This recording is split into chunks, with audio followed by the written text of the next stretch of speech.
Tonight, we again present the famous Mr. Chameleon of Central Police Headquarters in his famous cases of crime and murder.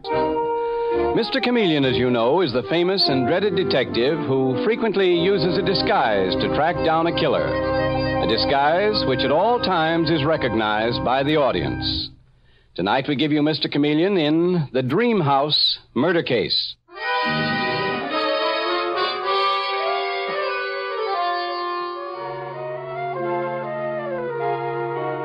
The scene opens in the charming dream house of Philip Adams and his wife Molly. The kind of little house so many of us dream of having one day.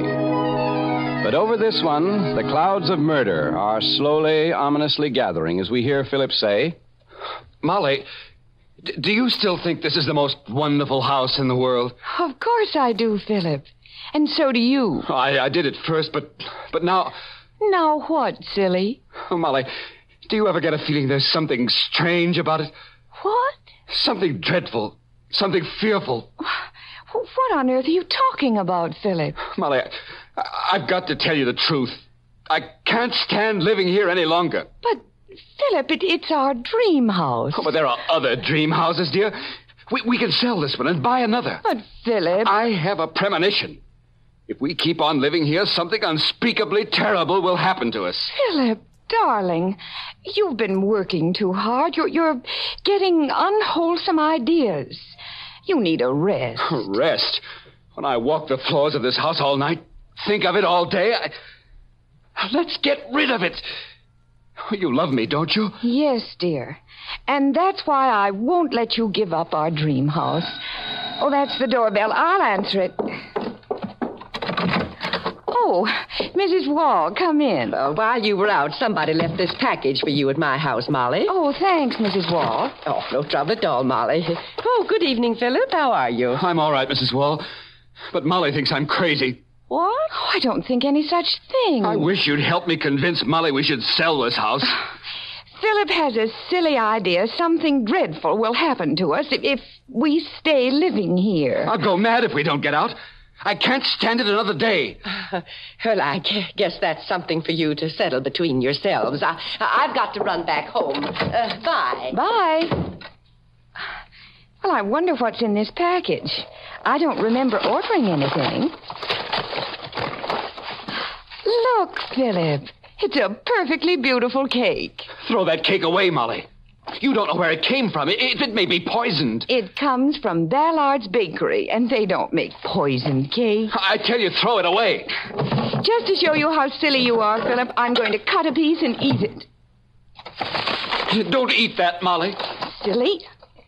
It's a little stale, but tastes marvelous. Philip, help. Molly. Molly! I'm dying. I'm dying.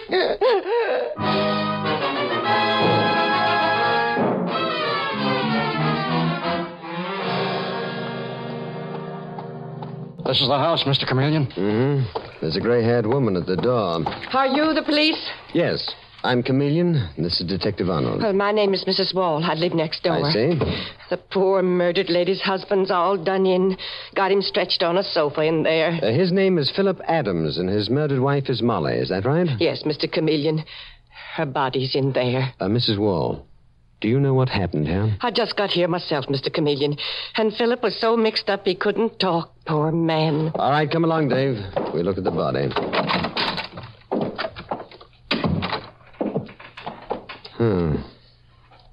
She died while eating a piece of cake. Uh-huh. Piece of it's still in her hand. Well, obviously the cake was poisoned, Dave. Yes, no question of it. Looks like she just got it. There's the whole cake on the table with the box and wrappings. Yes, with only one piece cut from it. All right, now let's talk to the husband. Mrs. Wall, will you please show us to the murdered girl's husband? He's in that room over there, Mr. Chameleon, but he's in no condition to talk now. Well, we'll step back to see him anyway, Mrs. Wall.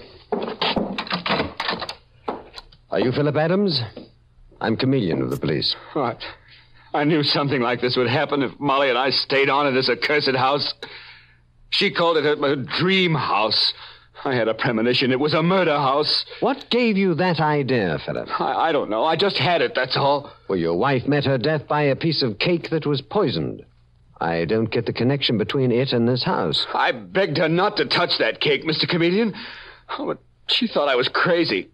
She thought I was crazy, too, when I told her there was something horrible about this house. I wanted to sell it, get out of it, never see it again. Now, try to calm down, Philip. Mr. Chameleon, can't you realize my wife is in the next room, murdered? And I am here to find her murderer. You never will, Mr. Chameleon. You never will. It's supernatural. There is nothing supernatural about a poisoned cake, Philip. Why did you beg your wife not to eat it? Because she didn't know where it came from, Mr. Chameleon. She didn't know where it came from. She didn't know where it came from. That's just the point. That's why I was afraid of it. Well, it got here some way, Philip. Of course it did. Mrs. Wall brought it. What? Mrs. Wall brought the poisoned cake here, the same Mrs. Wall that I've just been talking to? Yes. Well, that settles the whole affair, then. Oh, let me finish, Mr. Chameleon. Somebody tried to deliver the cake here when Molly was out and left it at Mrs. Wall's next door. She took it in and brought it over later. Well, well. Try to get a rest, Philip. I'll see you later. Mrs. Wall? Yes, Mr. Chameleon. Why didn't you tell me that you brought the cake that poisoned Molly into this house? What? I bring it? Philip told me that you did. Was that package I brought here the cake? What did you think it was? You know a cake when you see one, don't you? Certainly, but this one was in a box. Mm-hmm. A box with Ballard's Bakery special marshmallow cake printed on it.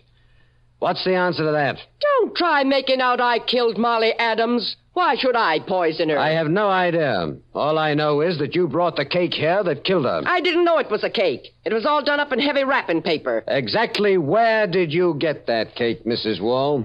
A young man left it at my house next door. Asked me if I'd be kind enough to give it to Molly Adams when she got home. Did this delivery boy come from Ballard's Bakery? No, Mr. Chameleon. Ballard's is cash and carry. Mm-hmm. You get things there, too, eh? Well, nearly everybody in the neighborhood does. I see. Well, if you're finished up with me, Mr. Chameleon, I'd like to get back home. I'm expecting some company. We're going to hold a seance tonight. The what, Mrs. Wall? A seance? Yes, the seance. I'm trying to talk to my husband from his grave. You know what I mean. Talk to his spirit. It's high time I did. We're in a nut house, Mr. Chameleon. Is that so, Detective Arnold? One moment, Dave. Let Mrs. Wall go on. No doubt she has some very good reason for wanting to communicate with her deceased husband. I certainly have, Mr. Chameleon. My husband built this row of dream houses. Now he won't let me live peaceful in mine. Night after night he comes back to haunt the place and scare me half to death. This dame is nuts, Mr. Chameleon. And so's the murdered woman's husband. The place for both of them is a loony bin. I think Mrs. Wall is a thoroughly sane person, Dave. Go on, Mrs. Wall. You were saying... I was saying he comes back and scares me to death out of his grave. But he won't say a word. You actually see your dead husband's spirit, then? No. All he does is throw pebbles against my window, turn things upside down on the kitchen porch. He's trying to chase me out of the house we both lived in. That's why I say it's high time for me to communicate with his spirit. Yes, I understand, Mrs. Wall. Well, go home to your seance now. Oh, thank you, Mr. Chameleon. Goodbye. Goodbye, Mrs. Wall. Hey, have you gone nuts too, Mr. Chameleon? I'm sorry, but I mean, what's it all about? The question in my mind, Dave, is, did Mrs. Wall tell that fantastic story to the murdered woman's husband, Philip? What? See, it might be that Mrs. Wall was trying to frighten him into selling this house for reasons of her own. She looks too down to earth to me to believe in ghosts. Want me to ask Philip about it? No, I'll do that myself. You take the poisoned cake in the box that came into Ballard's Bakery. Okay. Find out if the cake actually was baked there, Dave. Gotcha, Mr. Chameleon. And rush the paper it was wrapped in to fingerprints right away. We'll soon see whether anybody delivered that cake to Mrs. Wall or not. Philip, You said you had a premonition of danger in this house and urged your wife to let you sell it. Yes, Mr. Chameleon. I was in deadly fear for Molly and me to live here. I imagine you got that feeling because Mrs. Wall next door told you of the dread that she had of living in her own house. Yes, she did, Mr. Chameleon. There's something supernatural about these accursed dream houses her husband built. Don't get excited again, Philip. I can't help getting excited. My wife, Molly, is lying in there murdered. Heaven only knows why. When the medical examiner gets here, he'll give you something to quiet you down, Philip. Hold on to yourself, old man. I think I'll phone the commissioner. Something darn queer about this case. Hello, Commissioner of Police speaking. This is Chameleon, Commissioner. Oh, yes, Chameleon. Try to get a line, will you, on a building contractor named Wall, who died a few months ago, and also on his widow. Wall, you say, Chameleon? Yes, Commissioner. W-A-H-L. Does that ring a bell? I'm not sure, but I think it does. I'll have it looked up. Okay, Commissioner. Goodbye. Well. Mr. Chameleon? Did you get anything at Ballard's Bakery on the poison cake, Dave? Ballard says he sold nearly 100 cakes like it yesterday, Mr. Chameleon. Sold them yesterday? Not today? Yes, sir. Marshmallow cake is a Tuesday specialty there. He's got no idea who all bought them. Well, did you ask him if Mrs. Wall had bought one, Dave? He knows Mrs. Wall, all right. But he can't remember whether she was in yesterday or not, Mr. Chameleon. That's a tough break, Dave. Mr. Chameleon, here's a letter I just found among Molly's papers. Read it. From a real estate firm, Jones and Abel. Read what it says, Mr. Chameleon. Mr. Philip Adams, dear sir, since we have received no reply to our previous letter, our client will withdraw the offer of $18,000 for your house on Saturday of this week unless we hear from you before then. What do you make of that, Mr. Chameleon? What does it mean? It seems that somebody was trying to buy your dream house, Philip, and your murdered wife was afraid to tell you because she didn't want you to sell it. Incidentally, it's dated 2 weeks ago. If Molly had given me that letter, we'd have been out of this house. She wouldn't be lying in there, dead. When we know who was trying to buy your house, Philip, we'll know who the murderer is.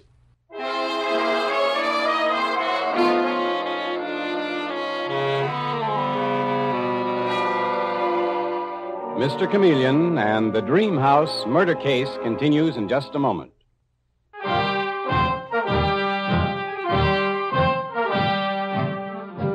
And now back to Mr. Chameleon and the Dream House murder case.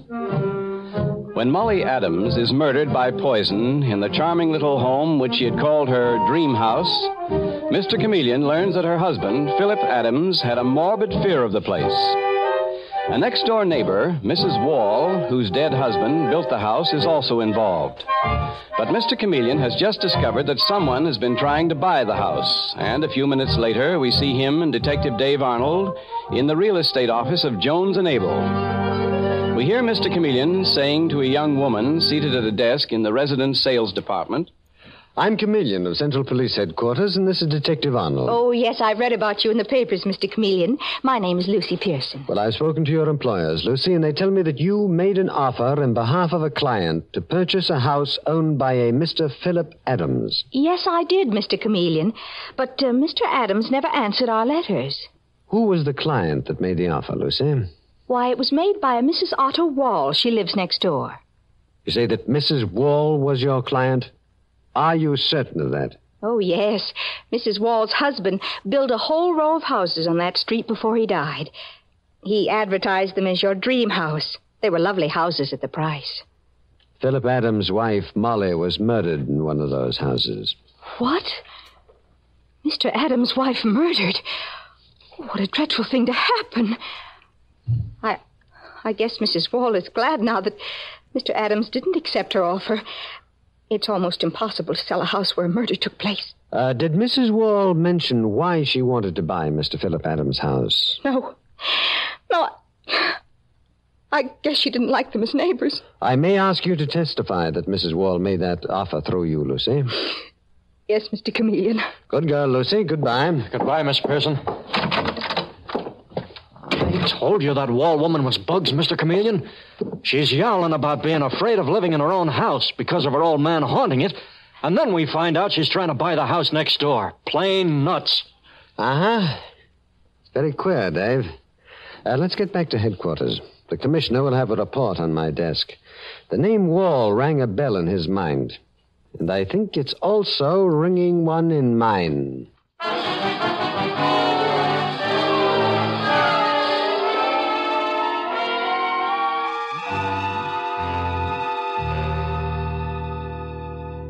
Well, Dave, here's the report the commissioner promised.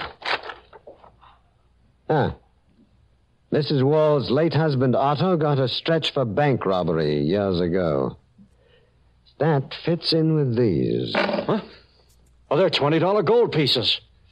Where'd you get them, Mr. Chameleon? Gold was withdrawn from circulation on government order in the 30s. Right you are, Dave. I got these out of a chamois-lined bag the murdered Molly Adams had on her body. And they have dried-up particles of mud on them. And this report on the late Otto Wall says the loot from the job he pulled was never recovered.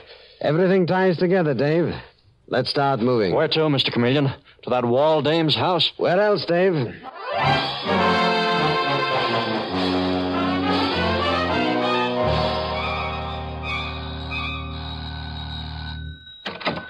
Oh, Mr. Chameleon. I'm Detective Arnold. Come in. Thank you. I stopped by, Mrs. Wall, to ask if your seance was successful this evening.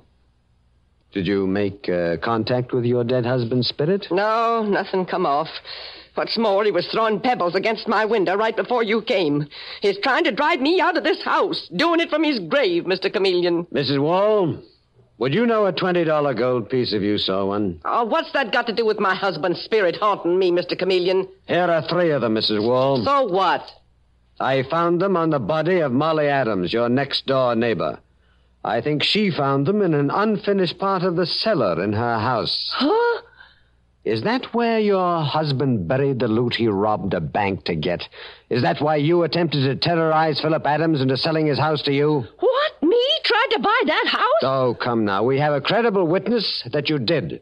Lucy Pearson is her name. She's with the real estate firm of Jones and Abel. Lucy Pearson? I never heard of her. And let me tell you something else. Tell me what? My husband didn't build that wing on Philip Adams' house where the cellar ain't finished. Phil put that on himself before he married Molly. No, did he really, Mrs. Wall? Let's go, Dave. Don't leave this house, Mrs. Wall. Goodbye. And I thought she was nuts, Mr. Chameleon. You hustle back to headquarters, Dave. See what fingerprints they found on the paper the poison cake was wrapped in. I am going next door to see the murdered woman's husband a moment.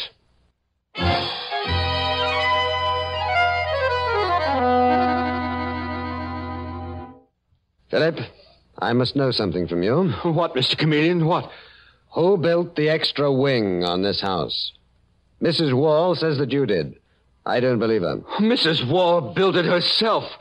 She took over her husband's contracting and building business after he died.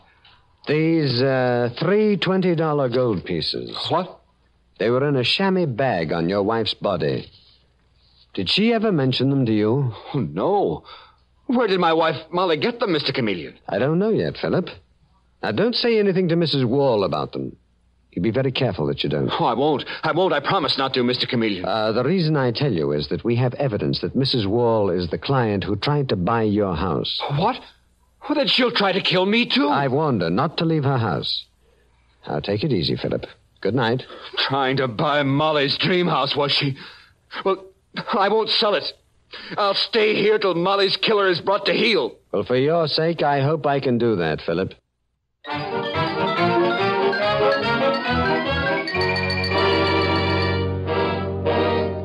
And now it is 2 hours later in Mr. Chameleon's office at headquarters. And we hear him impatiently asking Detective Dave Arnold, Dave, won't that fingerprint report ever come in? The boys are screening the whole country like you ordered, Mr. Chameleon. Now, look, you've got the tin of poison from Mrs. Wall's kitchen that matches the poison in the cake. You've got the $20 gold pieces. What more do we want? The report on the fingerprints. from the paper the poison cake was wrapped in. What is the delay? Oh, Mr. Chameleon, while we're waiting, what's the idea of that disguise you're wearing? You look like a picture from the book. And what's that stick you're carrying? That's a divining rod, Dave, that points to buried treasure. My disguise is that of old Nicholas Marker, finder of lost treasure with his divining rod. Hey, good idea. I guess that's the fingerprint report now. Thanks, Foley. Here's the report, Mr. Chameleon. Uh-huh. Well, this clinches it, Dave. Get Lucy Pearson, the real estate girl, quick. Take her to the murder house and have Mrs. Wall and Philip there, too, in the unfinished part of the cellar. Okay. Now, here is the voice of my disguise, Dave. You, bring your spade for digging like Mr. Chameleon told you to, Detective Arnold? Okay, Mr. Chameleon. I'll introduce you to them as Nicholas Marker, treasure finder.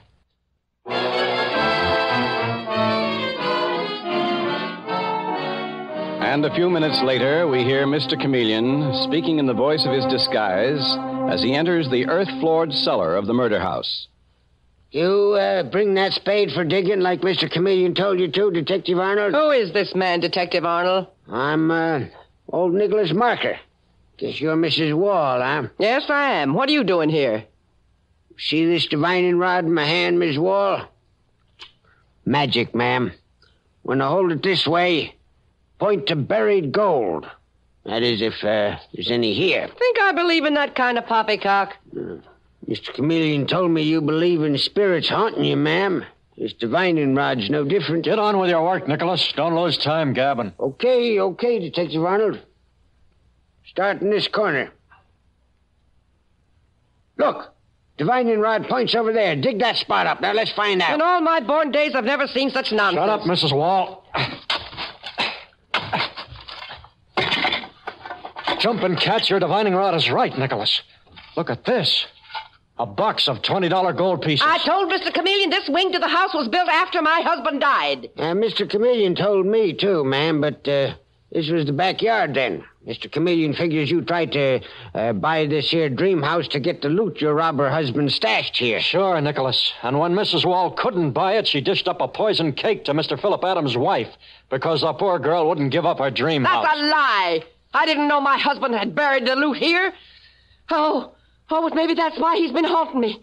What he was coming back from his grave to tell me. Oh, tell that to my aunt, Mrs. Wall. So that's why my wife, Molly, was murdered. Looks that way, Philip. Heaven help us all. Hey, Detective Arnold. Divining rod of mine's acting funny. You see, it's pointing over there. Must be more gold there. Dig up that spot. He's wrong, Detective Arnold. That spot was dug up because there was a leak in the sewer. Dig it up anyway, Arnold. Old Nicholas Marker's divining rod ain't ever been wrong yet. Okay, Nicholas. No, you don't, Detective Arnold. Give me that spade. This is my house. I won't have that cellar dug up anymore. There's nothing there. Move one more step, Philip, and I'll shoot you down. Dig up that spot, Dave. Okay, Mr. Chameleon. Mr. Chameleon in disguise. Right, Chameleon the cop. Keep digging, Dave. Great Scott, Mr. Chameleon. It's the decomposed body of a woman. Mrs. Wall's husband must have killed the woman and buried her here, Mr. Chameleon. I sensed this dream house of Molly's was a murder house. I sensed it. It's the body of your first wife, Philip Adams. The woman you killed before you married Molly. What are you saying, Chameleon? Your fingerprints on the wrapping paper of the poison cake you sent Molly matched those in an unsolved murder case in Brooklyn. You killed Molly because you saw those $20 gold pieces she found in this cellar. And you were afraid she'd go further and find the body of the other woman you murdered. Keep Philip Adams away from me, Mr. Chameleon. He got me to write that letter to buy the dream house. He said we'd take the money and go away. I loved him. He used you as a dupe, Lucy. Oh, no. And he terrorized Mrs. Wall next door by throwing pebbles against her window and gave her the idea her husband was haunting her, a trick to make it look like he was afraid to live in this house when he couldn't have been blasted out of it with dynamite. How did you get me, Chameleon? I found this bag of pebbles in your room, Philip. The poison cake you sent your wife was stale. Only a man would send a stale cake. And the letter from Jones and Abel wasn't stamped and mailed.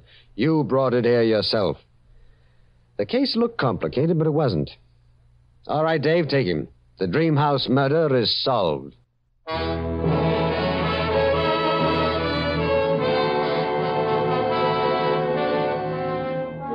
And with these words, Mr. Chameleon concludes tonight's murder case.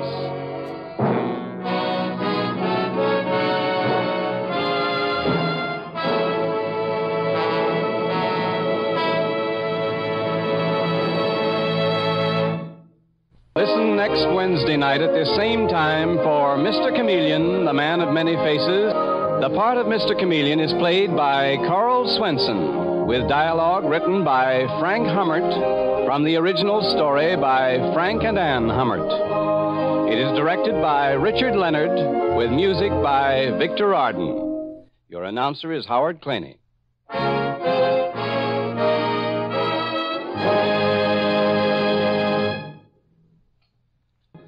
This is CBS, the Columbia Broadcasting System.